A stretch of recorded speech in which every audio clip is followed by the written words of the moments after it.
இருக்குன்னு எனக்கு தோணுது.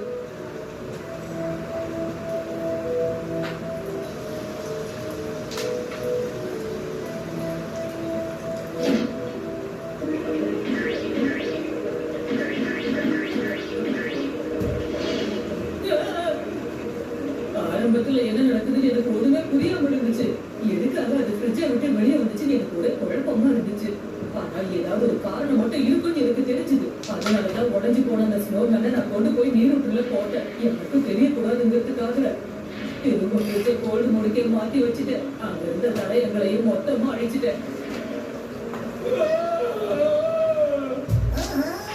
இதுக்கெல்லாம் நீங்க தான் காரணமா? ஆனா ஷின்சான் தானே அது வாங்க கொடுக்க மாத்தினா. அதுக்கப்புறம் நடந்த எல்லாத்தையும் இவங்க தானே பண்ணியிருக்காங்க. அதனால இந்த பையனை நம்ம குறை சொல்ல முடியாது. அதெல்லாம் சரி. அந்த வயசானவர் எங்க போயிட்டாரு? அவருக்கு ரொம்ப குளிர்ச்சா, அதனால திரும்ப நீரூற்றுக்கு போய் குளிச்சுட்டு வரேன்னு என்கிட்ட சொல்லிட்டு போனாரு.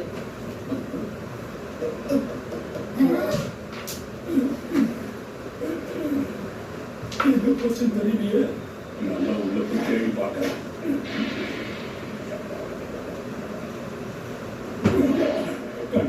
கண்டுபிடிச்சிட்டேன். இதை கண்டுபிடிக்கிறதால இவ்வளவு நேரம் நான் கஷ்டப்பட்டு இருந்தேன். ஸ்னோமேன் உள்ள நான் இவ்வளவு ரகசியங்களை மறைச்சு வச்சிருக்கேங்கிற விஷயம்